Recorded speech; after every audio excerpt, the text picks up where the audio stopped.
Bueno, buenas tardes a todos. Hoy iniciamos con Isabel Barceló Chico esta cuarta edición del curso de la Sociedad Española de Estudios Clásicos, El mundo clásico en las ciencias y en las artes. Aunque no necesita presentación porque creo que todos los que estamos aquí la conocemos de sobra y muchos de ellos somos amigos, sin embargo, pues es de rigor hacer una presentación, aunque sea breve, para darle enseguida la palabra. Y bueno, tengo que decir que Isabel es licenciada en Filosofía y Letras por la Universidad de Valencia y que ha trabajado durante muchos años en el Servicio de Patrimonio Histórico y Cultural del Ayuntamiento de Valencia, donde ha vivido desde el año 70, porque ella proviene de Sants y bueno, es escritora y conferenciante. En la Universidad de Murcia también la conocemos porque nos ha visitado en distintas ocasiones y yo recuerdo que la conocí hace ya unos cuantos años porque desde 2006 Isabel lleva el blog Mujeres de Roma, que tiene más de 1000 entradas, muy interesante, en el que bueno, ha ido exponiendo sus intereses, sus inquietudes, también sus publicaciones, y de entre las muchas publicaciones que a lo largo de los años ha ido atesorando y nos ha ido regalando, tenemos algunas novelas de tema histórico como Dido, Reina de Cartago, o La muchacha de Catulo. También más recientemente en Sargantana, ya en papel y ya en digital, creo, la de Mujeres de Roma, Heroísmo, Intrigas y Pasiones, que apareció en 2018, y Lucrecia Borgia, Bajo una nueva luz, dentro de una colección de personajes ilustres también en la misma editorial Sargantana, que apareció en 2021. También se ha dedicado a literatura infantil, con Pipa y el dragón, y dentro de la colección de mitología clásica de Gredos, por entregas en RBA, en el coleccionable, ha tratado temas mitológicos, ya decía que era una colección de temas mitológicos, como las flechas de Eros, la ira de Medea, Perseo y la mirada de Medusa, Orfeo desciende a los infiernos y la fundación de Roma, que precisamente enlaza con lo que hoy va a tratar aquí. Bueno, pues podría extenderme mucho más, pero ya digo, quiero ser breve porque me parece que lo interesante es que la escuchemos. Y en relación con el tema que nos ocupa, ella recibió una beca de literatura Valle Inclán para una estancia en la Real Academia de España en Roma, para documentar su obra a la que me he referido antes de Mujeres de Roma, Heroísmo, Intrigas y Pasiones, en la que relata varias de las leyendas fundacionales de Roma. De algo de eso nos va a hablar esta tarde y yo me voy a sentar entre el público para disfrutarla. Muchas gracias por vuestra presencia. Quiero también comentar, sobre todo a los que quieran, para aquellos que quieren el certificado, que estén atentos porque en los últimos 10 minutos aproximadamente lanzaremos 3 preguntas que deben contestar y bueno, se mantengan atentos a sus pantallas. Muchas gracias.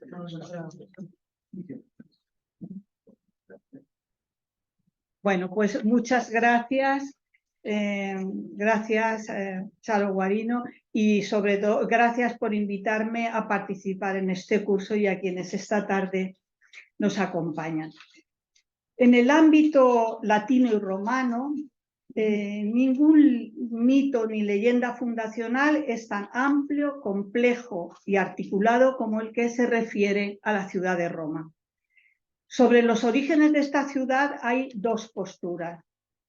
Por una parte importante de los historiadores contemporáneos consideran que no hubo una fundación, que la ciudad creció paulatinamente y de manera anónima, y que Roma no fue una ciudad-estado hasta mitad del siglo VII a.C. Es decir, un siglo más tarde de la fecha en que los historiadores romanos consideraban que se había fundado su ciudad, que ellos señalaban el año 753 a.C. Para quienes piensan así, la leyenda que relatan las fuentes literarias sería, por tanto, una fábula inventada posteriormente, proyectada hacia atrás en el tiempo, en un siglo VIII completamente falsificado. con la finalidad de ennoblecer los orígenes de aquella ciudad. Y también opinan que los resultados de los trabajos arqueológicos han sido sobreinterpretados o interpretados de una manera errónea. Para otros estudiosos, la cuestión fundamental es si lo que cuenta esa leyenda fue una pura invención o si se relataba realidades en parte históricas y en parte míticas. Los arqueólogos que desde hace más de 30 años excavan en el corazón de la ciudad consideran que la topografía y la estratigrafía proporcionan ya datos muy relevantes que convergen con los acontecimientos principales narrados en esta saga de Remo, Rómulo y Tito Tacio. En cualquier caso, lo que nos ha reunido aquí no es dilucidar quién tiene razón o más razón en esa controversia, sino simplemente conocer y profundizar un poco más en el mito y a través de él realizar un doble viaje al siglo VIII a.C. para situarnos en el lugar y en el tiempo de la leyenda, cuyo núcleo primitivo, según los mitólogos, se remonta probablemente a tiempos de la propia fundación, o poco después, es decir, entre mitad del siglo VIII a.C. y mitad del VII a.C. Y el otro viaje lo haremos a la Roma actual, porque somos curiosos y nos gustaría saber si transcurridos casi 3 milenios, pues aún podemos identificar algunos escenarios de aquella vieja historia y ver qué aspecto tienen. La leyenda de la fundación de Roma tiene un primer escenario en los Montes Albanos y concretamente que están al sureste de Roma, concreto la ciudad de Alba Longa, así llamada,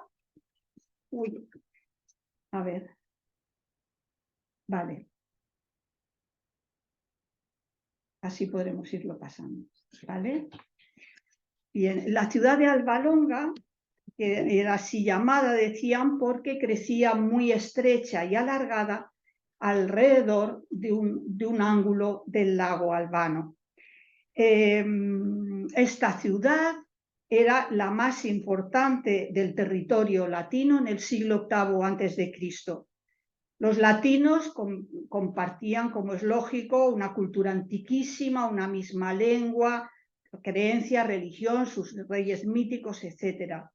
En la cumbre del Monte Albano, hoy llamado Monte Cabo, no sé si se ve con claridad, pero está marcado ahí, se alzaba el santuario del Júpiter del Lacio, al cual rendían culto todos esos pueblos y al que se llegaba a través de una vía sacra urbanizada ya en la antigüedad, de la que se conservan como unos 6 kilómetros. El rey Procas de Alba Longa, todos coinciden, es de la estirpe de los Silvios, tuvo 2 hijos y a su muerte le sucedió el mayor, Númitor. Este fue destronado por su hermano Amulio, quien se aseguró de que su hermano no tuviera descendientes que pudieran reclamarle en el futuro derechos al trono. Así que disimuladamente hizo matar al único hijo varón de Númitor y a su única hija, Rea Silvia, la consagró a Vesta, lo cual impedía el matrimonio y la maternidad, pues ya saben que las vestales debían guardar su castidad, que estaba consagrada a la diosa, bajo pena de muerte. Ocurrió, sin embargo, que Rea Silvia quedó encinta. Al ser descubierta, ella declaró que iba a ser madre de 2 hijos gemelos, porque así se lo había revelado el dios Marte, que los había engendrado en ella. Y esta declaración suya tenía su importancia, porque en la antigüedad los nacimientos gemelares se consideraban un prodigio y siempre, para bien y para mal, estaban vinculados a la divinidad. Amulio no creyó a su sobrina, la puso bajo vigilancia y en cuanto dio a luz, pues ordenó a sus criados que les arrebataran a los recién nacidos, los llevaran al límite habitado de Alba Longa y los arrojaran al río. Esa expresión, el límite habitado, a mí por lo menos me sugiere un lugar selvático, perdido, y casi desértico. Se trataba de un conjunto de montes, colinas y estrechos valles junto a un recodo del río Tíber.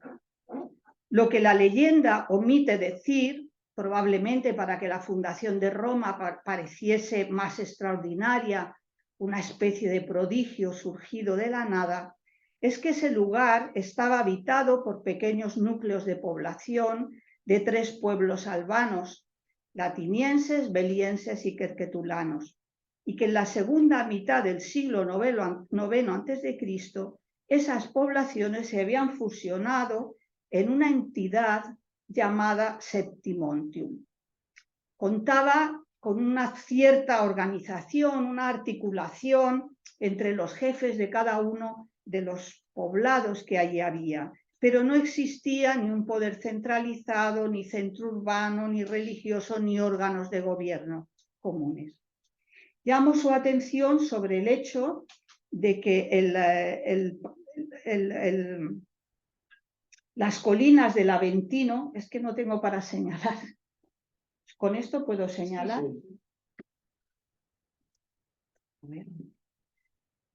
A ver, es que me da miedo tocarlo mucho. La colina del Aventino, que es esta sobre la que estoy marcando, y la colina, uy, madre mía, del Capitolio, que es esta de aquí, estaban fuera del Septimontium, no formaban parte de ella. También quiero señalarles que el Palatino y el Cermalo, que les pongo aquí un poquito más de cerca, eran 2 zonas de lo que hoy conocemos como Palatino, y que la propiamente llamaban entonces Palatino, recaía al valle que luego sería el Foro Romano, y la del Cermalo, que recaía sobre el valle de Murcia. Este valle debe su nombre a que en él hubo un templo de la diosa Venus, en cuyas inmediaciones había un bosquecillo de mirto, que saben que es una planta sagrada dedicada a ella. Así que la llamaban la Venus Murtea y de ahí deriva el nombre Murcia. Vemos aquí una recreación de cómo se vería esa zona en época arcaica. Aunque aquí ya aparecen, en lo alto aparecen es que no me atrevo a tocarla, aparecen las murallas serbianas, el aspecto anterior no debía ser muy diferente al que vemos aquí. Se trata de colinas, como ven, muy escarpadas, casi cortadas a pico e inaccesibles por algunas de sus vertientes. Según la leyenda, en la colina del Aventino pastaban los rebaños del rey Númitor, en tanto que en el Palatino estarían los del usurpador rey Amulio. Entre ambas colinas, el valle de Murcia, que constituía una zona de paso obligado para brevar los animales, para llegar al vado del río y unas cuantas actividades más. Porque otra de las realidades que la leyenda oculta, aunque continuamente aflora en la narración, es que en esa zona había un importantísimo cruce de caminos y tráfico comercial, que les muestro en detalle en este plano, aunque, en fin, ruego que disculpen la tosquedad, pero no he sabido hacerlo mejor. Bueno, vemos por una parte, tenemos la vía Campana, que viene de Etruria, cruza el río por un vado, con un puente de madera, se une a la vía Ostiensis Vetus, que venía del mar, y un poquito más adelante está la vía Salaria Vetus, que ya penetraba luego entre las colinas y iba a la tierra de los sabinos y pueblos del interior. También las barcas remontaban el río cargadas de sal y la descargaban en distintos embarcaderos que he marcado en rojo, practicables según la época del año, el nivel del agua, etc. Esa sal se almacenaba en esa zona que vemos amarilla a los pies del monte Aventino. Desde ahí ya en carretas luego irían hacia por la vía Salaria. Ven, también hay zonas marcadas en azul, zonas paludosas, zonas de inundación estacional, etc. Y además de todo ese movimiento, en esa zona se celebraba un mercado de animales, un mercado de ganado. Quienes cerraban un trato ofrecían un sacrificio a Hércules en el ara máxima de Hércules que vemos ahí, la ara que le estaba dedicada a este héroe. El propio héroe la había levantado allí para dar gracias a Júpiter por haber logrado matar a Caco, que le había robado el ganado una noche mientras él descansaba cuando iba de camino a Grecia para llevar el rebaño de Gerión. Hablamos pues de un lugar de tránsito con bastante movimiento e intercambios, que tenía ya una historia mítica, cultos a deidades diversas, ritos antiquísimos, etc.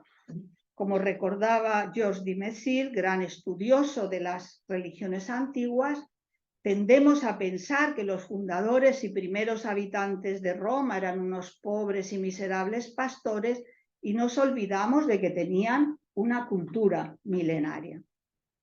En el plano de la esquina que hemos visto antes, ¡ay, no se ve!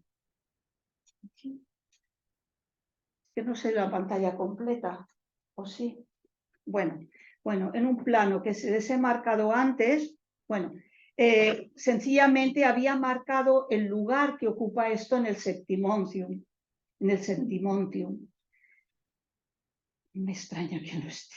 No lo si queréis volvemos al Septimontium. Vale, vamos a la anterior, sí.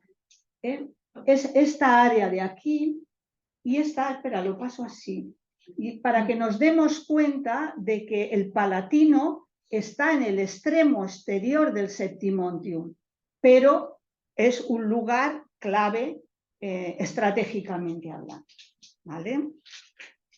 Bueno, pues bien, cuando los criados de Amulio llegan al Valle de Murcia con el cesto dentro del cual llegan a los gemelos, se encuentran con que el río está desbordado, no se pueden acercar a él y dan la vuelta al Palatino.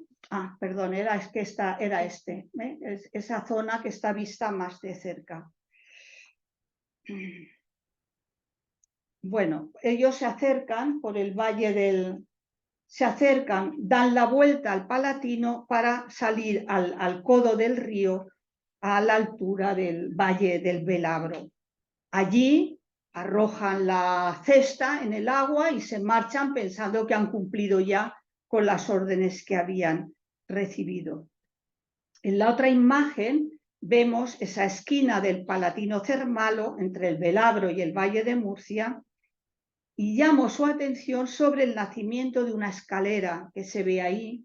Es la escalera de Caco, tallada en la roca viva, por la cual se ascendía a la cumbre del Palatino, donde ven, donde está ese camino por ahí, y salía a esa gran cabaña que ven en un primer momento.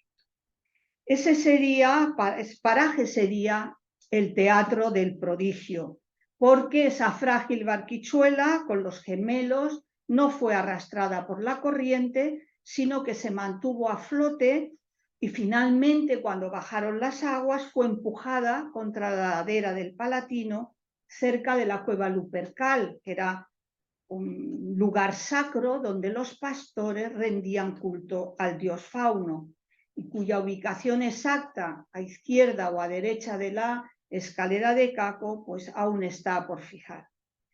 Delante de la cueva crecía una higuera silvestre, la cesta choca contra su tronco, los gemelos caen fuera del cesto y allí quedan entre el fango y el frío porque era el mes de diciembre y quedan pues expuestas también a las alimañas.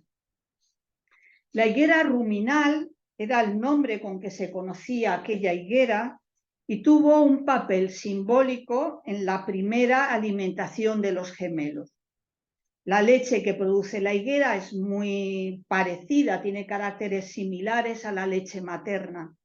Rumina, la divinidad a la cual está consagrada la higuera, era la encargada de la nutrición infantil y en su honor las libaciones se hacían con leche en lugar de hacerlas con vino.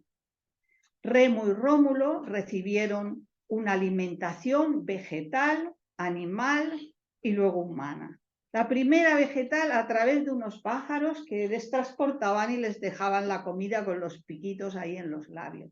Luego, como es conocido, una loba baja de la cumbre a brevar al río, los encuentra, se acerca a ellos, le ofrece sus ubres rebosantes de leche y los alimenta. Cuando Faustulo sorprendió esa escena, quedó paralizado en un primer momento. La loba, al verlo, se levantó mansamente y se metió dentro de la cueva. De ahí su nombre, de loba luperca. El pastor cogió entonces a los recién nacidos, los mete en la cesta y los lleva corriendo a su cabaña en la cumbre del Cermalo. Es el Palatino, hemos visto. Allí estaba su esposa, Calarencia, quien acababa de parir y había perdido a su hijo. Faustulo no era un simple pastor, sino el mayoral de los rebaños del rey Amulio y probablemente el jefe de los habitantes de esa colina. Intuyendo la filiación de los gemelos y consciente del gran peligro que corrían, seguramente no lo reveló a nadie, y él y su esposa decidieron criarlos como si ella realmente los hubiera parido. Hay un famoso espejo del siglo IV a.C., el espejo de Bolsena, cuyo reverso contiene la más antigua representación de los gemelos que se conserva, porque la loba capitolina es anterior, es del siglo V a.C., pero los gemelos, como recordarán, fueron añadidos durante el Renacimiento. Y es muy interesante cómo representan ahí la exposición y salvamento prodigioso de los gemelos, porque no hace ninguna referencia a los héroes troyanos Eneas y Ascanio, personajes que ya habían sido introducidos en la leyenda en el siglo VI a.C. Así es que constituye un testimonio de la tradición mítica albana más auténtica y antigua. En la parte superior pone Fico ruminale, es la higuera ruminal. Inmediatamente bajo sus ramas se ve a la izquierda, pone Piquio, hay un pájaro, no sé si se ve, hay un piquio, ahí lo ves el pajarito. El piquio es un pájaro carpintero que estaba consagrado a Marte. Y al otro lado del tronco hay una parra, que se cree que era una lechuza, que estaba consagrada a Vesta. Estos son los pájaros que, según la leyenda, dieron de comer a los mellizos y en los que se reconoce la protección de Marte como padre de los gemelos y a Rea Silvia como protectora también, no solo porque su madre había estado consagrada a ella, sino parece que había intervenido la diosa Vesta para que el rey Amulio no matara a su sobrina antes del nacimiento de los gemelos. Después hay una figura recostada ahí que algunos interpretan como Marte, pero a mí sinceramente me parece Mercurio, y al lado de él hay una mujer. Y esta figura femenina, identificada como madre de los lares, se piensa que quizá era la propia Acalarencia, que en un estrato anterior, más antiguo todavía de la leyenda, habría sido la madre de los dioses lares. Más abajo está la loba, Fauna, que está alimentando a los gemelos. Remo mira hacia la izquierda, hacia el dios Fauno, que tiene un aspecto felino, va desnudo, lleva por toda una simple piel a modo de capa. En tanto, Rómulo mira hacia la derecha, donde está Latino. Latino era hermano de Fauno, fue remoto rey aborigen de Alba Longa y fundador del pueblo latino. Y está señalando a Rómulo con el dedo como si desde el principio fuera este niño el predestinado a fundar Roma. Un poco más abajo está el lobo Fauno. Quizá les haya llamado la atención que el nombre todo el tiempo a los gemelos en ese orden, Remo primero y Rómulo después, porque así solían nombrarlos en la antigüedad. Existía la creencia de que Remo había nacido primero y era el mayor. De hecho, el nombre Rómulo, a quien también llamaban Altelus, el otro pequeño, es un diminutivo de Remo, y ambos son nombres etruscos de época altoarcaica y se consideran auténticos. No son un nombre inventado luego de ningún tipo. La cabaña, según la leyenda, la cabaña de Faustulo y Acalarencia, que sería el hogar de los gemelos durante toda su infancia, estaba en la cima del Cermalo, a corta distancia de la escalera de Caco, como hemos visto, ¿no? Y tiene una correspondencia arqueológica con una cabaña de edad protourbana en uso entre el 900 y el 750 a.C. Es el de la imagen de la izquierda. Esos templos que están ahí dibujados es para una ubicación mental, porque eso obviamente no existía. Sobre esa cabaña, en edad ya romúlea, se habían construido dos cabañas que vemos en la otra imagen. La más pequeña, sería la de Rómulo, y la otra, con dos ambientes, se cree que estaba destinada a acoger los cultos de Marte y de Ops, y están datadas de entre el 750 y 650 a.C. Esta es una vista actual de donde se encuentran las cabañas, que están justo debajo de donde pone ahí cabaña Romúlea. No se ven desde aquí, está muy oscuro, hay cierta distancia, pero además están tapadas con un tejadillo de pizarra. Pero es el único lugar desde el que puedo tomar y situar en el Palatino, en el Cermalo, las cabañas. Unos árboles que se ven por arriba son ya de la colina del Aventino, al otro lado del Valle de Murcia. Al lado hay una maqueta que mostraría una cabaña en construcción. Como ves, son unos simples postes de madera, digamos, clavados, insertados dentro de la roca, un enrejado de madera que serviría como techumbre sobre la cual se colocaba la paja, y el cerramiento exterior se realizaba también con una especie que se ve a muy poquito apenas, como un enrejado de madera de cañas o de ramas a los que se les añadía barro y paja. Esa área está muy, muy transformada y reconocible, pero aún así podemos apreciar los agujeros tallados en la roca en los que encajaban los postes de estas cabañas de las que hemos hablado. Este, pues, era el lugar. Aquí, si es que viviría Rómulo, y aquí saldría para realizar los ritos de fundación de Roma. Para los romanos este lugar tenía un significado simbólico muy, muy potente, tanto que la cabaña de Rómulo estuvo en pie 1200 años en su aspecto original, hasta el siglo V de nuestra era. Pues la ley permitía que se sustituyeran los elementos deteriorados por el tiempo o por las inclemencias, y porque ahí hubo incendios, ha habido de todo, ¿no?, a lo largo de tantos años, pero no les permitía transformarla ni embellecerla. Así que se sustituía la paja, se sustituían los postes, etcétera, porque era siempre la casa del padre Rómulo. Los romanos no querían olvidar sus orígenes. Y a pocos pasos de allí tenemos reconstruida la escalera de Caco. De la original queda al parecer algún vestigio, que desde luego no son visibles aquí. La escalera, con el aspecto que vemos ahora, se utilizó durante toda la antigüedad.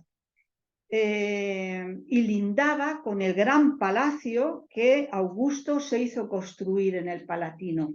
Aquí ven en el pequeño plano al lado cómo está marcada, han marcado en amarillo para que se vea mejor, la escalera de Caco, y esa hipótesis si el Lupercal estaría a un lado u a otro de esa escalera, pero estuvo en funcionamiento siempre, porque para subir y bajar al Valle de Murcia pues había que subir las escaleras. Al alcanzar cierta edad, se cree que los 16 años, los jóvenes debían alejarse temporalmente de la comunidad y arreglarse ellos solos para sobrevivir fuera de la protección de su hogar y de su familia.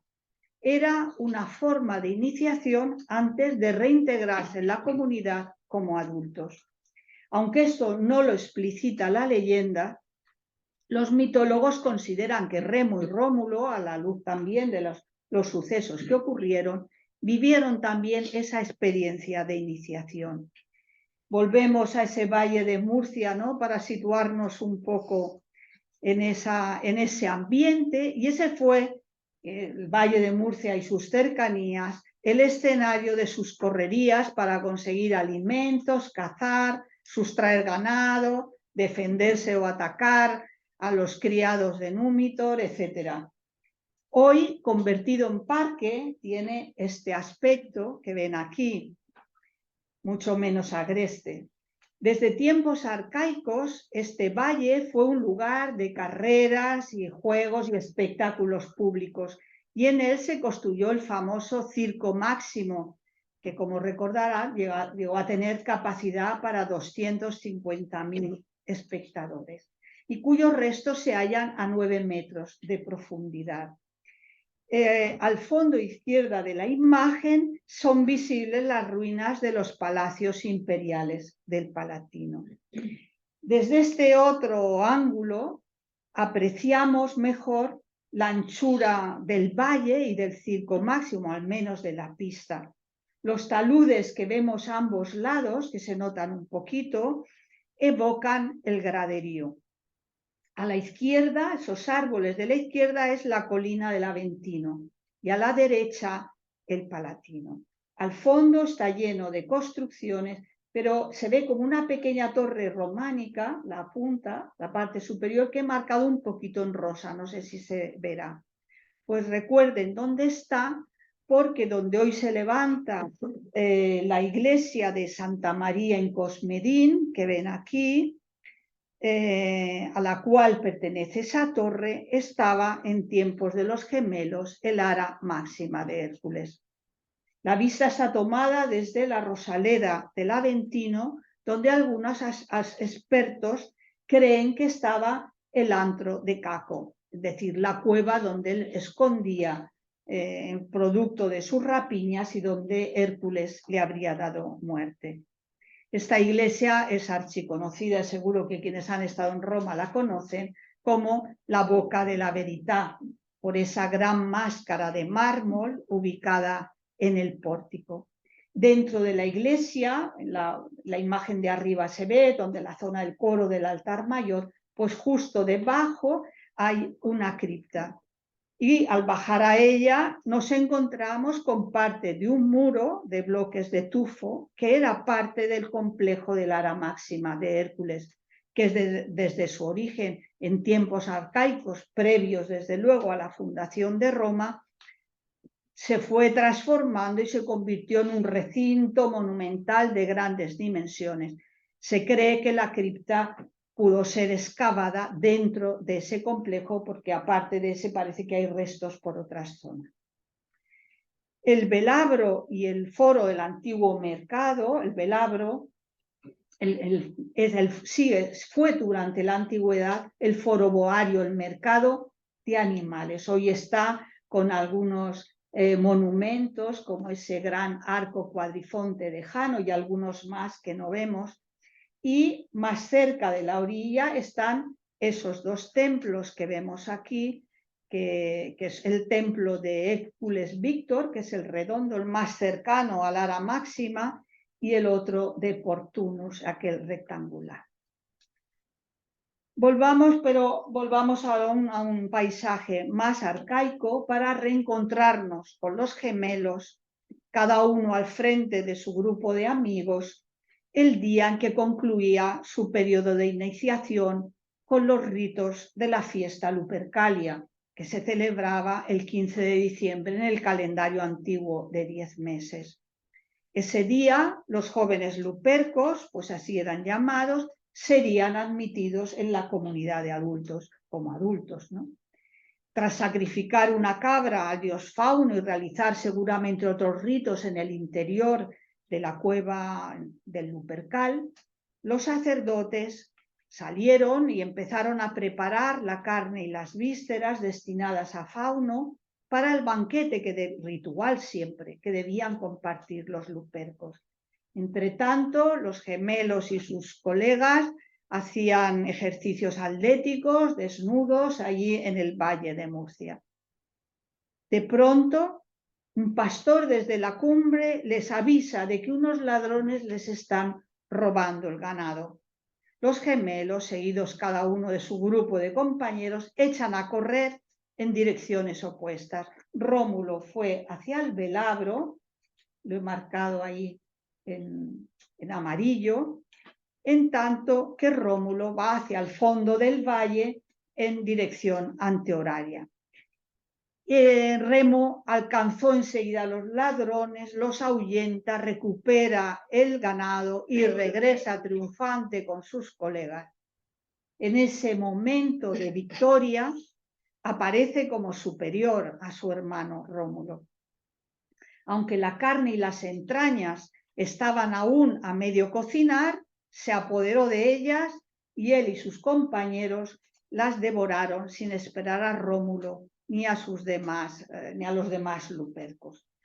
Su conducta impía por comer la parte destinada al dios Fauno, que lo relaciona con él, con ese ámbito salvaje e impropia desde luego de un hombre civilizado al comer la carne a medio cocinar y encima no haber esperado a compartirla con quienes debía hacerlo, determinó que los sacerdotes no aceptaran a Remo y a sus compañeros como adultos.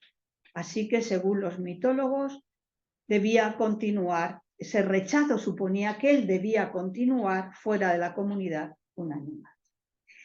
Y fue precisamente durante esa segunda etapa de vida salvaje cuando, en el curso de un enfrentamiento con los pastores de Númitor, Remo mató a uno de esos pastores.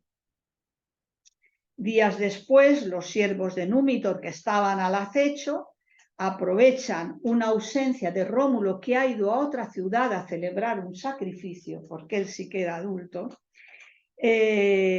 Aprovechan esa ausencia del hermano que podía socorrerlo, capturan a Remo, se lo llevan al Albalonga y lo presentan ante el rey Amulio.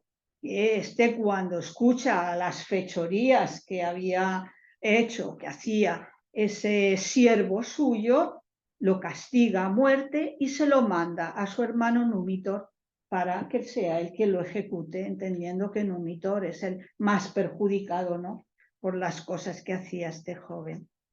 Entre tanto, Rómulo, mientras regresaba al Palatino, es informado de la captura de su hermano y su conducción al Albalonga, y enseguida Faustulo le revela su verdadera identidad, ¿no? Ellos en realidad son príncipes de Albalonga, no eran unos simples pastores como se han criado creyendo, ¿no?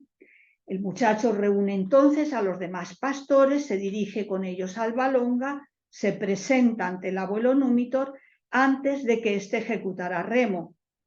Los pone ambos al corriente de la situación y juntos, nietos y abuelo, deciden tomar venganza de Amulio, lo atacan, Rómulo le da muerte y repuso en el trono a su abuelo Númitor. Poco después los gemelos, hay que imaginarse que en Albalonga estaban un poquito, ¿no?, se sentían ahí un poco constreñidos. Deciden fundar una nueva ciudad y Númitor les autoriza a que la funden en aquellos parajes donde ellos se habían criado. Mas he aquí que los dos quieren lo mismo, quieren ser el fundador y el rey de la nueva ciudad. Como cada uno tenía sus propios planes a ese respecto, ¿no? La idea de Remo era fundarla en el Aventino, o más lejos todavía, en una zona alejada del habitado ya existente, ¿no? Pensaba llamarlo Remora o Remoria. Y en cuanto a Rómulo, pues pronto sabremos cuáles eran los planes suyos. Lo cierto es que como no se ponían de acuerdo, resuelven acogerse a la decisión de los dioses. Ellos, como príncipes de Alba Longa y miembros de la dinastía de los Silvios, disfrutaban del privilegio de interrogar a los pájaros para conocer la voluntad de los dioses, es decir, eran augures.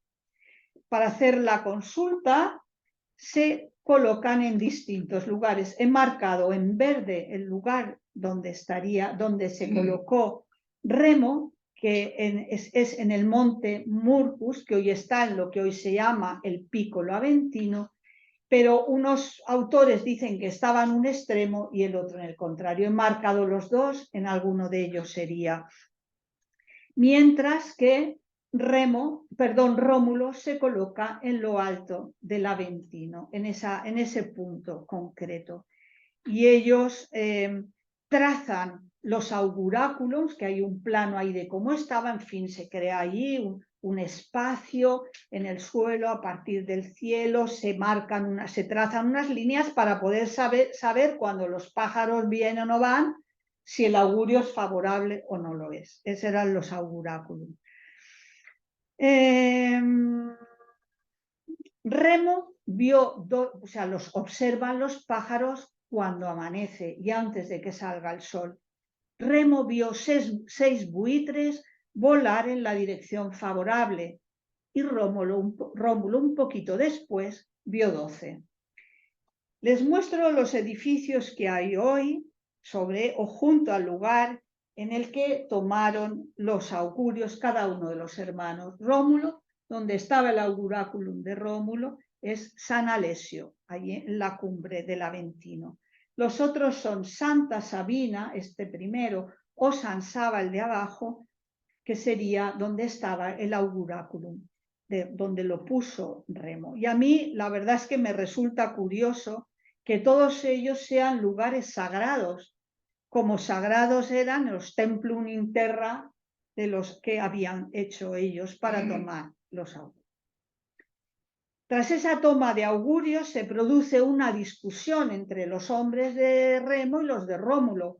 Unos dicen, Remo los ha visto primero. El otro dice, bueno, los ha visto después, pero eran más pájaros, ¿no? Y al final, pues deciden dejarlo en manos de los sacerdotes que deliberan y consideran que siendo los dos augurios favorables, el de Rómulo lo era más. Así que Rómulo, sabiéndose ya el elegido, desde el Aventino arroja una lanza contra el Palatino Cermalo que va a clavarse junto a la escalera de Caco y se transforma inmediata y prodigiosamente en un arbusto, un corneo. Se trataría de una toma de posesión del lugar donde pensaba fundar su ciudad, porque ese era su plan, fundarla en el Palatino el día de la fiesta de Pales, que era la divinidad pastoril en la que se purificaban los rebaños y los pastores, y se celebraba el 21 de abril. Rómulo hizo venir sacerdotes de Etruria para que le enseñaran los rituales fundacionales de una ciudad. Así que el día elegido, yo creo que con la necesaria ceremonia, se dirigió a un punto concreto del Palatino, desde el cual trazó mentalmente, porque todas estas cosas son mentales y se proyectan sobre la tierra, el pomerium o límite sagrado de la ciudad, que ahí ven que es toda esa zona que se marca en gris, en la que se marca en gris oscuro y que comprende esas dos partes del Palatino, el Palatium y el Cermalus. Luego traza también mentalmente el lugar donde discurriría la muralla, que lo ven ahí, que es marcado un poquito en verde. Limpia toda el área de espíritus adversos y pide de nuevo la aprobación de los dioses con nuevos augurios que les son favorables. Con este modo inauguraba el Palatino y el Cermalo, que desde ese momento son tan sacros como si fueran un templo y se singularizan y adquieren preeminencia sobre el resto del Septimontium. He marcado aquí en rojo, en esa esquinita pequeñita, el ara del dios Conso. No por nada, por si se acuerdan para luego, porque luego comparecerá por aquí. Luego, delante de la cabaña regia, aquí hay un plano de cómo estaría ahí, dentro de esa cabaña regia, en una fosa que aparece ahí marcada, los miembros de la comunidad depositarían tierra de sus respectivos lugares y las primicias, los primeros cosechas, para unificarlas y taparlas después con tierra, debajo tierra siempre. De ahí condere o esconder, que ritualmente significa fundar.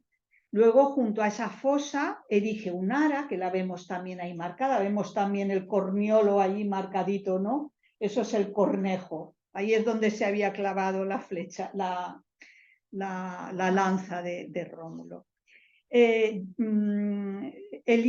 Cuando erige esa ara, sobre ella trae desde la cabaña real un fuego sacro que lo coloca allí, y ese fuego ya va a representar a toda esa comunidad sobre la que él reina, ¿no? Va a reinar.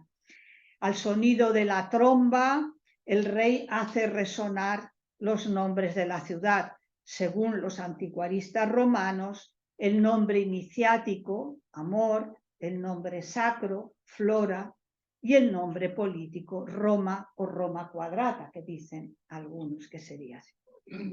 Y a continuación se dispuso a trazar el surco primordial de la muralla.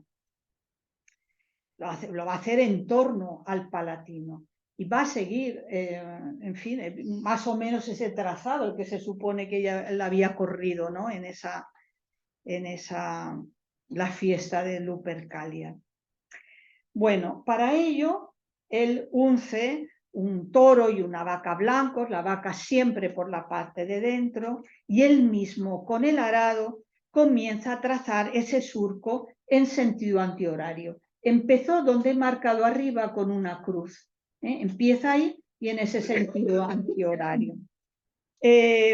Así como ese surco sagrado ya representa la muralla y es inviolable y es un sacrilegio violarlo, en los lugares donde están las puertas son lugares de tránsito donde las impurezas van y vienen.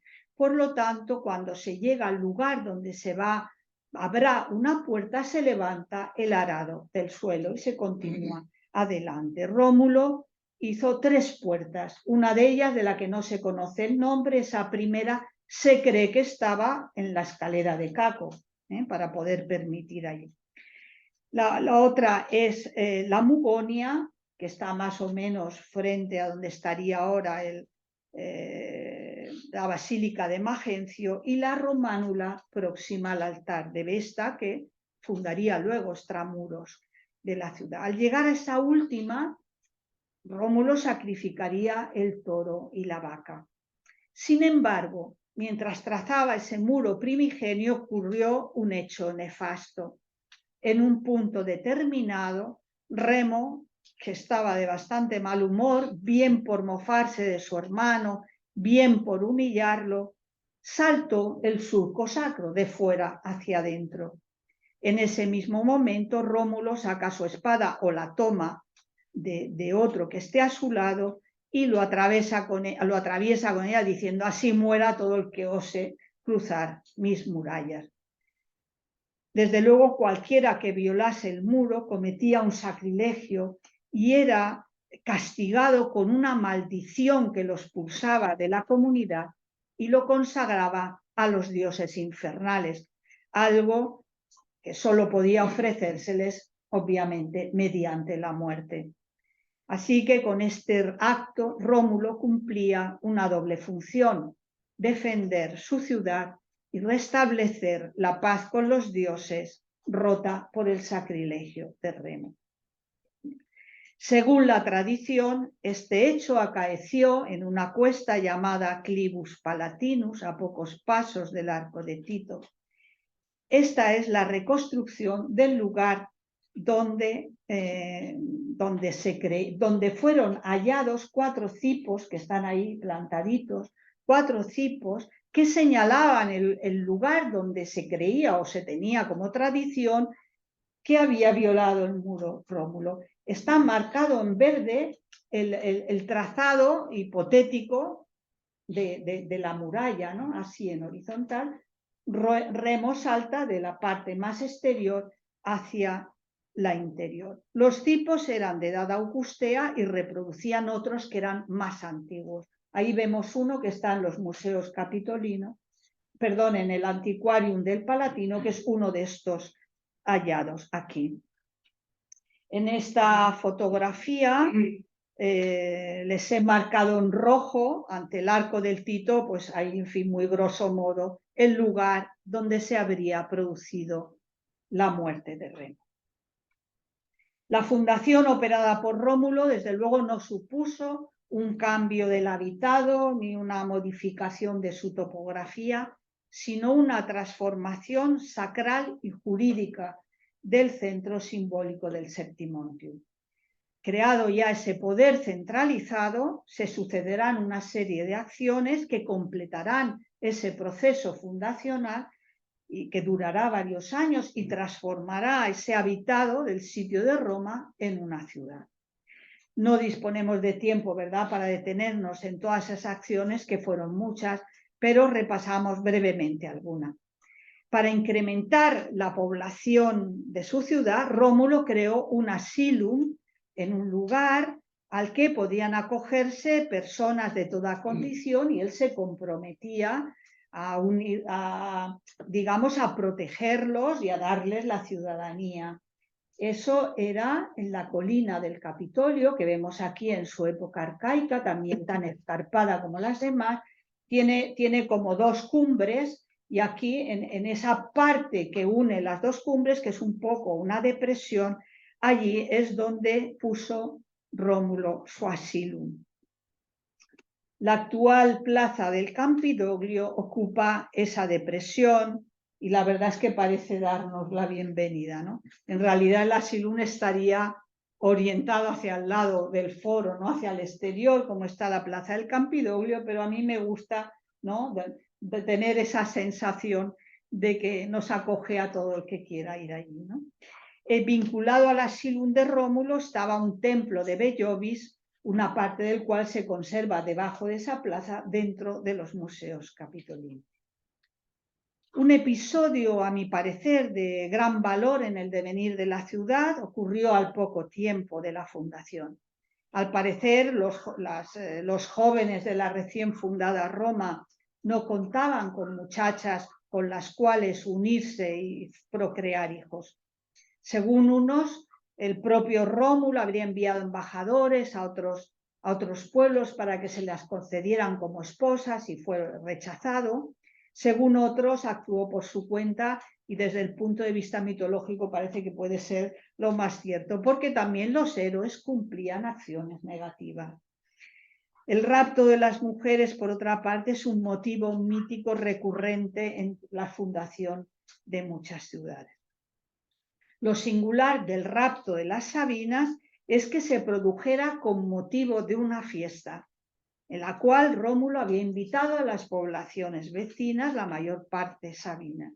Esa fiesta se celebró el 21 de agosto en honor al dios Neptuno ecuestre y al dios Conso, a uno de los dos o a los dos a la vez.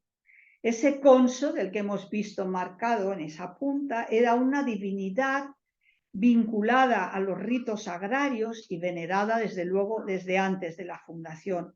Su altar era subterráneo, estaba allí. Cuando se tenía que celebrar algo, se destapaba el altar. La fiesta se celebró, como no, en el Valle de Murcia, y me atrevo a suponer que muy cerca de la escalera de Caco. Aquí en esta imagen, entre los árboles, se ve como un tejadillo, pues ahí detrás de ese tejadillo estaban las cabañas de Rómulo y ahí al lado la escalera de Caco. En esa fiesta que acudieron familias enteras, hubo sacrificios, juegos y por la tarde una carrera de caballos que corrían sin jinete. Y cuando todo el público estaba ahí concentrado en el curso de la carrera, los hombres de Rómulo aferraron de repente a las muchachas vírgenes que llevaban una cinta de lana en la cabeza y corrieron hacia su poblado a toda velocidad. Así que para cuando los familiares se dan cuenta, aquellos ya se han armado, están parapetados detrás de su muro y no hay nada que hacer. Los familiares han ido sin armas, no pueden hacer nada. Al día siguiente, Rómulo reúne a todas las jóvenes y, según cuenta, las convence para que acepten casarse con sus captores, vaya. Y cada una de ellas lo hizo según el ritual de su pueblo de origen. De las raptadas, la única que era casada era Ercilia, que tomaría como esposo a Rómulo. Aunque los mitólogos no dicen una palabra sobre la trascendencia de esa aceptación de las mujeres, yo desde luego me atrevo a decir que fue crucial, porque al aceptar ellas, aquella unión forzada se convierte, da lugar a matrimonios legítimos y por tanto su descendencia queda legitimada, o sea que a partir de ahí nace la estirpe romana. Con razón los romanos las citaban muchísimo, con reverencia a las antepasadas sabinas en muchas ocasiones, siempre que querían poner algún ejemplo edificante de las mujeres, ¿no? Y en las bodas aristocráticas, algunos ritos aludían a la violencia sufrida por las sabinas. En cabañas como estas vivirían aquellas sabinas. El rapto de las sabinas fue un asunto muy conflictivo que derivó en varias guerras, ¿no?, movidas por los familiares de las raptadas. La más significativa para el devenir de Roma fue la librada contra el rey Tito Tacio en la ciudad de Cures. Pasados 2 años del rapto, se presentan con un ejército al pie del Campidoglio, ¿no?, donde hemos visto que tenía el asilo Rómulo. La presencia de ese ejército fue notada enseguida por Tarpeya, que era la hija del comandante de la ciudadela, que estaba emplazada en una de las cumbres de la colina del Capitolio. Lo vemos ahí. Son 2 cumbres, aquellas de allá, 2 cumbres, pues la de la izquierda le llamaban Capitolium y el arque es la ciudadela, que es la que he marcado en rojo. Ella le ofrece al rey Sabino su ayuda para poder tomar la ciudadela, y han visto lo escarpado que era esa colina, era impracticable.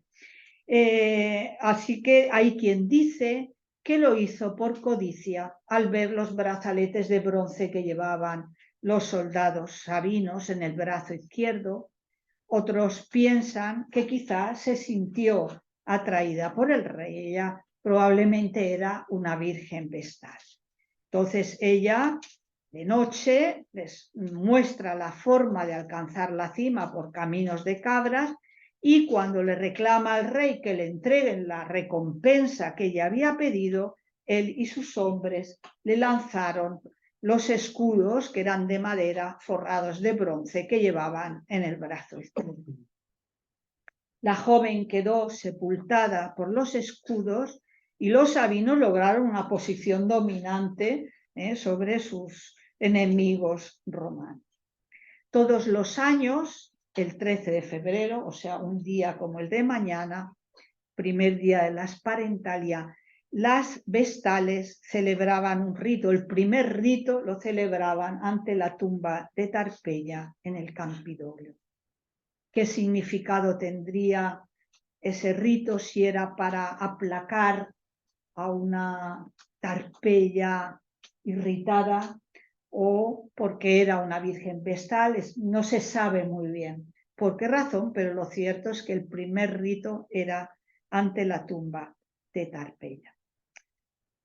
Pero bueno, aquellos ya están allá arriba y la guerra no ha hecho más que empezar. Al final se desarrolla el combate en el valle, que hoy llamamos Valle del Foro, pero que entonces era un valle con un riachuelo que pasaba por medio, húmedo, lleno de matorrales, etcétera, donde pastaban los bueyes. El combate entre sabinos y romanos fue muy encarnizado, con momentos de grandísimo peligro para los romanos que incluso llegan a huir, ¿no? A emprender la huida, y otros pues de resultado muy incierto. Entonces, con un gran griterío, las sabinas con sus hijos descienden del foro y se interponen entre los dos ejércitos, pidiendo a sus padres y a sus maridos que cesen el combate y firmen la paz. Según la tradición, este es el lugar donde las sabinas se interpusieron entre los dos ejércitos delante del templo de Vesta, que siempre ha estado en el mismo sitio. Los hombres, a la vista del coraje de las mujeres, el templo de Vesta es ese pequeñito que se ve ahí. Los hombres, a la vista del coraje de las mujeres y de las razones que esgrimían, depusieron las armas. Rómulo ofreció a los padres de las raptadas que pudieran asentarse en Roma y adquirir la ciudadanía con todos sus derechos, y los padres exigieron que sus hijas fueran siempre dueñas y señoras de sus hogares y que no jamás realizaran tareas serviles, salvo la de hilar y tejer, que como saben era considerada una tarea noble. Así que también en los ritos de los matrimonios aristocráticos, tras la novia iban dos doncellas con la rueca y tal. Firmada la paz, Tito, Tacio y Rómulo reinaron conjuntamente en Roma. Las sabinas acrecentaron su prestigio, que ya tenían ante sus familiares, y todos los años, el 1 de marzo, se celebraba una fiesta en el templo de Juno Lucina, y los esposos hacían un regalo a sus mujeres en recuerdo y homenaje de sus antepasadas sabinas, a quienes creo yo que no deberíamos de olvidar nunca, igual que a las demás mujeres de esta leyenda, ¿no? De esta historia, Rea Silvia, Calarencia, Tarpeia, Ersilia, que forman parte de esa leyenda y que merecen ser estudiadas desde una perspectiva de género. Los mitos, sea esto o no, toda esta historia que hemos conocido fuera real o mito histórica, cumplen una función social definitoria, que es la de expresar dramáticamente el modo de ver el mundo de ese pueblo que crea esos mitos, y que lo hacen para transmitir de generación en generación no solo los valores que reconoce y los ideales que persigue, sino también su propia estructura, los vínculos, los equilibrios y las tensiones que la constituyen. En una palabra, justifican las reglas prácticas tradicionales sin las cuales todo lo suyo se dispersaría. Georges Dumézil decía: el pueblo que olvida sus mitos corre el riesgo de morir de frío. El que no los tiene ya está muerto. Gracias por su atención.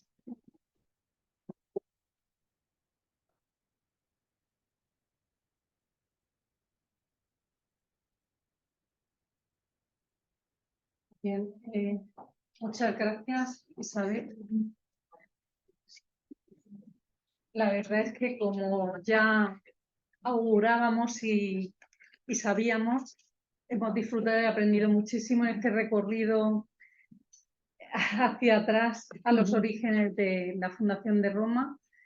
Y bueno, en esta charla tan documentada, porque bueno, ha sido muy amena la exposición, pero tiene mucha investigación detrás y un sustento en las fuentes clásicas que va mucho más allá de Tito Livio. De manera que, bueno, creo que incluso muchos hemos aprendido cosas que no sabíamos, no solo hemos recordado, sino que hemos aprendido mucho. Y bueno, yo ahora doy la palabra al público presente, por si hay alguien, bueno, al público presente o al ausente físicamente, pero que está al otro lado de la pantalla y ha podido seguir la ponencia, por si alguien quiere formular alguna pregunta, hacer algún comentario. Sí. Vamos a ver. Vale. Sí, hay un chat.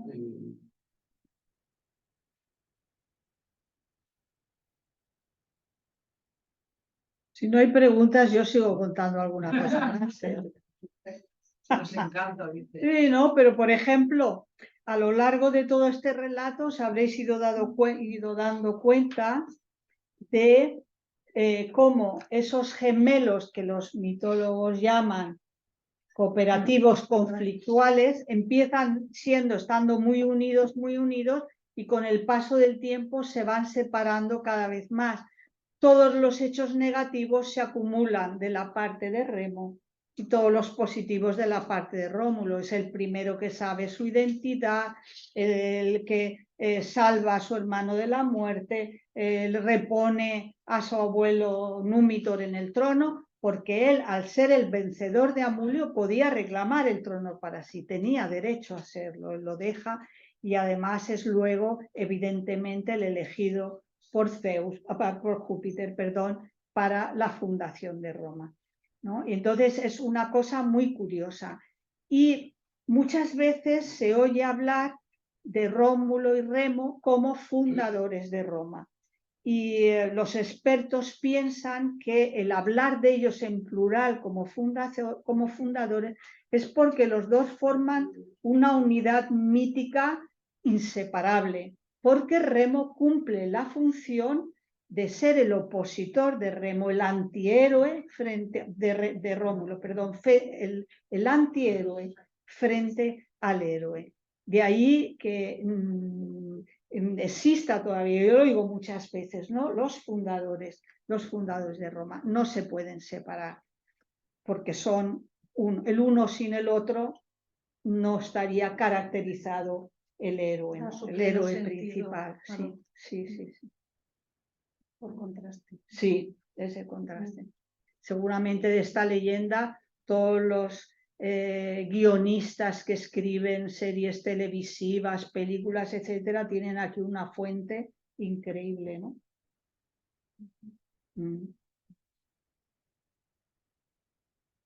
El esquema sigue presente, bueno, en la mitología lo tenemos también, los hijos de Edipo, ¿no? En esa rivalidad entre Teocles y Polinices, que también simbolizan, pues eso, la rivalidad por el poder, incluso habiendo hecho un pacto previo, que por supuesto uno de ellos no respeta, con las consecuencias consiguientes, ¿no? Aquí también se da un poco el mito, que también aparece en otros sitios, de que el hermano pequeño supere al mayor, que sería este caso de Remo y Rómulo y el de Saúl y Jacob en la Biblia. Y en la película del Padrino, pues Michael, ¿no? Este que es el que menos se puede imaginar, pues es el que termina por colocarse el más pequeño por encima de los demás. Es otro rasgo así mítico que señalan alguno y que tiene, en fin, tiene su gracia. Igual que ese mito, digamos, de que una unión que empieza con violencia puede terminar en armonía, ¿no? Lo digo por lo del rapto de las Sabinas, ¿no? Por lo del rapto de las Sabinas. Sí, la inversión del orden establecido también está presente en los olímpicos, ¿no? Y en los crónidas. Zeus es el menor y también, y en el cuento popular es un leitmotiv del folclore. O sea que imaginaos. Pulgarcito, ¿no? Sí. Muy bien.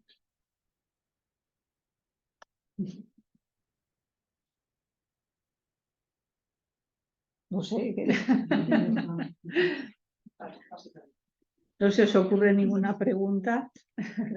A ver, bueno, por aquí te agradecen y te felicitan la ponencia, un placer escucharte. También los de primero que están, todas las clases están siguiendo. Los alumnos de primero están. Qué bien. Porque aquí no cabían. No cabían en la sala y se han bien. ido a un aula a seguirte. Muy bien, no sé si a ellos se les ocurrirá tendrán alguna pregunta o... El curso de primero de grado de clásicas, a todos, muchas gracias, muy interesante. Supongo que la profesora como portavoz. Sí, muy bien. Pero estoy segura de que efectivamente muy bien. les marcará tu pues ponencia. supongo que se han dado cuenta que aunque todo esté muy transformado, efectivamente en Roma todavía, cuando vamos allí, si vamos sabiendo, ¿no?, dónde están esos lugares, pues todavía uno puede sentir cierta emoción, ¿no? Al conocerlos, al verlos, decir, bueno, pues aquí pasó esto, aquí ocurrió esto otro. Yo por lo menos para mí cuando sabes algo acerca de un lugar, pues todo lo que ves aquí era un significado distinto, un significado especial, muy extraordinario. Y bueno, lo del lugar, Augusto creó su gran palacio en el Palatino al lado de la cabaña de Rómulo. ¿Por qué? Porque era prestigio. Ahí habían tenido sus casas el orador Hortensio, en fin, las familias aristocráticas más importantes. Él las fue comprando todas y se hizo ese grandísimo palacio. Y luego se trasladó Lara, se la trasladó dentro de ese palacio, porque también él se consideraba nuevo Rómulo. La proximidad con ese lugar sacro de la fundación de Roma daba un gran prestigio. Pero claro, una de las cosas que no he dicho, pero yo creo que quizás se entiende, es que en esa época que estábamos hablando de la fundación de Roma, en todos esos siglos arcaicos, digamos que es un poco como que los dioses y los hombres convivían a diario. Se sentían los espíritus por ahí. Por ejemplo, un pastor no entraría nunca a un bosque a que pasten sus animales sin pedir permiso previamente a la deidad del lugar, al espíritu del lugar. Y en esa fiesta de Pales se purifican rebaños a través del fuego, hacen hogueras, saltan sobre el fuego, purifican los rediles con ¿cómo se llama? Con laurel, con ramas de laurel, con distintas cosas, ¿no? Para ellos era muy importante, de ahí que el hecho de que Remo mate a un hombre realmente es un hecho muy extraordinario, no porque no se pelearan, ¿no? Sino porque realmente es un hecho, digamos, fuera de lo común, no era nada común. Pero es una época de una sacralidad enorme y donde, digamos, poder político, sacralidad, todo eso iba absolutamente unido. El augur era el rey y no cabía otra historia. Está todo lleno de sacralidad, el propio lago Albano, Albalonga, que desapareció y de ella no queda rastro.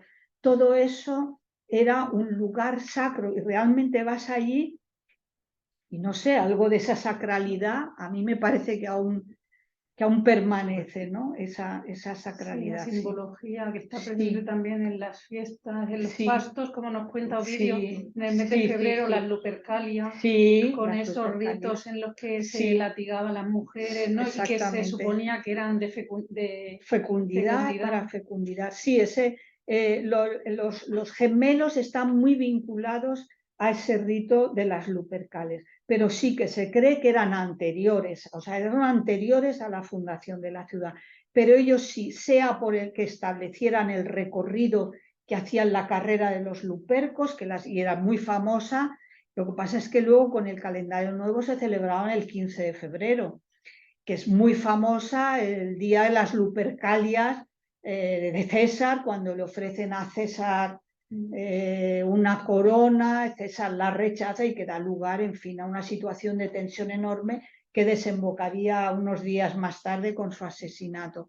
Pero sí, esos ritos de la Lupercalia están extraordinariamente unidos a los gemelos y algunos pensaban que, porque ahí dentro, ya en época histórica, las ceremonias que se hacían más o menos sí que se sabía, se untaba un paño con leche, se les tocaba a los lupercos, habían dos que tenían un papel principal, como si fueran los gemelos, como para representar, en fin, que ellos renacen a la vida, en fin, una serie de representaciones simbólicas muy importantes en conexión con los gemelos, en conexión con los gemelos, y está muy vinculada. Y bueno, y de alguna manera no se sabía si ese rito, pues eso tenía que ver, que gritaban también en un momento, como si hubieran revivido después de haber quedado expuestos ahí, o tenía que ver, pues eso, con esa nueva civiltad, vamos a decir, ¿no? El convertir una ciudad, algo en una ciudad, significa salir del área de lo selvático, de lo desordenado, del mundo ajeno a la civilización, ¿no? De ahí que cuando se hacen las murallas, pues lo que queda dentro es una representación de la civilidad, ¿no? Sí, ese rito estaba muy... Y luego los ritos que os decían, las bodas aristocráticas, por ejemplo, a las novias las peinaban con las 6 trenzas que llevaban las vírgenes vestales. Era el peinado de las vestales. Y el pelo se separaba con la punta de una lanza de plata, para recordar eso. Y después de toda la ceremonia, la comida ritual en casa de la familia y tal, el novio se iba a su casa y cuando aparecía en el cielo la primera estrella, que es véspera, entonces la novia se agarraba a su madre, los invitados fingían arrancarla de sus brazos por la fuerza, iba toda la comitiva a casa del novio y los que iban delante iban gritando a Tálaso, que los romanos no sabían lo que significaba esa expresión, pero ellos atribuían a que cuando se produjo el rapto de las Sabinas, había un joven rico y muy virtuoso al cual le robaron a una de estas mujeres, ¿no? La raptada llevaba una bellísima y todo el mundo al que la raptaba le decía, ¿a quién la llevas? ¿A dónde vas? ¿A quién la llevas? Y decía, a Tálaso, a Tálaso. Y ese grito se repetía en las bodas. Insisto, en las bodas aristocráticas, porque las normales, como comprendéis, no tenían nada que ver con eso. Eran rituales muy sencillos, una moneda del novio al padre y ya está, ¿no? Y era muy significativo. Y luego cuando llegaban al portal de a la casa del novio, habían otros rituales, se ponían unas cintas, untaba de grasa las jambas, etcétera, y los novios la entraban en brazos a la novia, que esto en algunos sitios sabéis que se sigue haciendo, esto de que el novio la levante en brazos. Algunos piensan que para evitar la mala fortuna de que ella al entrar se tropezara con el umbral. Otros lo relacionan con esos ritos de las raptadas que las llevaban para allá, ¿no? Son cosas curiosas, pero ellos conservaban y sobre todo creían que era así. No es una cuestión de que nosotros digamos, bueno, pues era así o era así. Ellos creían que era eso lo que estaban representando, ¿no? O sea, que ellos esa memoria de esa primera violencia no la olvidan. Mira, por aquí dicen, la escena más famosa de Vacaciones en Roma ocurre precisamente en esos lugares. La boca de la verità. El templo de Hércules. Sí, Hasta ahí llega la sí. influencia. Bueno, en Claro. la Domus Baevia, en Sagunto, Sí. hacen representaciones tanto de las bodas como de las fundaciones de la ciudad, Sí, muy muy interesantes interesante. porque recrean de una forma fidedigna Sí. todo esto, que es una manera muy bonita, plástica, ¿no? de trabajan de sí, maravilla. de llegar a lo que nos cuentan las fuentes, Claro. pero a través de la experiencia Ujú. visual, como si estuviéramos allí. Sí. En Cartagena hace unos años, Cartagonova Lo hicieron. Renaskens, Hicieron ellas lo hicieron, sí. Sí, ellas lo hacen muy bien. Es muy interesante lo que has comentado también, Sí. la fundación de la ciudad, ¿no? La Esos terminología, ritos. el verbo que se utiliza para la fundación, que tiene que ver con el esconder, Con el esconder. Esconder. Con el esconder, sí. Bueno, pues... Los alumnos de primero han venido, creo que están fuera. Quieren saludar, claro. Bueno, pues fenomenal. Pues sí, ¿cómo vamos de tiempo? Si hemos cumplido. Pues no, faltan. La siguiente ponencia. Sí, decimos. Pero le damos paso. Es Fernando Lillo. Bueno, pues vamos a dar paso a los alumnos de primero, pero antes queremos recordar, un momento por favor, para recordar que la siguiente sesión del curso tendrá lugar el día 15, será online y estará a cargo de Fernando Lillo, como todos podéis ver en el programa de la actividad. Y ahora vamos a dar paso a los alumnos de primero que tienen ilusión en saludar a Isabel.